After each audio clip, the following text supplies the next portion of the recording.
السلام علیکم۔ Urdu centre hub میں خوش آمدید۔ یہ 658 کی ایک گرم صبح تھی۔ مصر کے بازاروں میں کاروبار زندگی شروع ہو چکا تھا۔ چند سوار جو اپنے لباس سے سفارتکار نظر آتے تھے، اپنی گردنیں اکڑائے بے فکری سے گھوڑے دوڑاتے ہوئے قاہرہ کی طرف رواں دوا تھے۔ ان کے چہرے تاتاریوں کی درندگی کے مظہر تھے۔ راستے میں ان کا واسطہ پناہ گزینوں کے ان تباہ حال قافلوں سے پڑ رہا تھا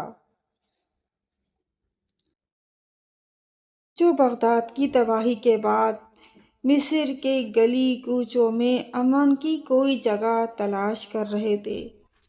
جوں ہی ان کی نظر پناہ گزینوں کے کسی قافلے پر پڑتی، ان کے چہرے خوشی سے یوں چمک اٹھتے جیسے درندے اپنے شکار کو زندگی اور موت کی کشمکش میں دیکھ کر خوش ہوتے ہیں۔ ان پناہ گزینوں نے تاتاریوں کی درندگی کے مظاہرے اپنی آنکھوں سے دیکھے تھے، اس لیے وہ تاتاریوں سے خوفزدہ تھے۔ ان کی آمد کی خبر سن کر ان کی زبان سے یہی الفاظ نکلے تھے: تاتاری آ گئے۔ تاتاری سفیروں کی آمد کا مطلب تباہی اور بربادی۔ حالانکہ یہ وہی مصر تھا جس نے صلاح الدین ایوبی کی قیادت میں یورپ کی عیسائی افواج کو ذلت سے دوچار کیا تھا۔ اسی مصر نے چند سال قبل 7ویں صلیبی جنگ میں شاہ فرانس کو عبرتناک شکست دی تھی۔ لیکن آج مصری مسلمان بھی اس فتنے کی قوت سے لرز رہے تھے جس نے دریائے جیجو سے فرات تک عالم اسلام کی اینٹ سے اینٹ بجا دی تھی۔ یہ فتنہ تاتار تھا جو چنگیز خان کی صورت میں نمودار ہوا اور اب ہلاکو کی صورت میں مسلمانوں کے لیے مستقل خطرہ بن چکا تھا۔ تاتاری سفارتکار بھی ہلاکو کی بھیجی ہوئی تھی۔ تاتاری سفیر اس وقت مصر کے بادشاہ ملک مظفر الدین کے دربار میں کھڑے تھے۔ ان کا انداز ایسا تھا جیسے مصر ان کی جاگیر اور ملک مظفر ان کا غلام ہے۔ انہوں نے گستاخانہ انداز میں اپنے آقا ہلاکو خان کا خط ملک مظفر کے سامنے پھینک دیا۔ خط میں لکھا تھا: یہ اس کا فرمان ہے جو ساری دنیا کا آقا ہے، ہماری اطاعت قبول کر لو تو تمہیں امن سے زندہ رہنے دیا جائے گا، اگر تم نے ہماری بات نہ مانی تو جو تم کو پیش آئے گا وہ بلند و بالا آسمان والے کے سوا کوئی نہیں جانتا۔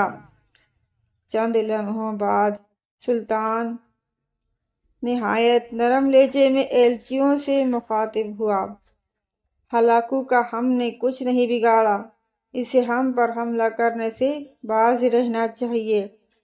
سلطان کے جواب سے تاتاری کے بگڑے ہوئے چہرے مزید بگڑ گئے اور وہ نہایت بدتمیزی سے بولے: تم نہایت خودسر اور ضدی حکمران ہو، تم ہم سے واقف نہیں ورنہ انکار نہ کرتے۔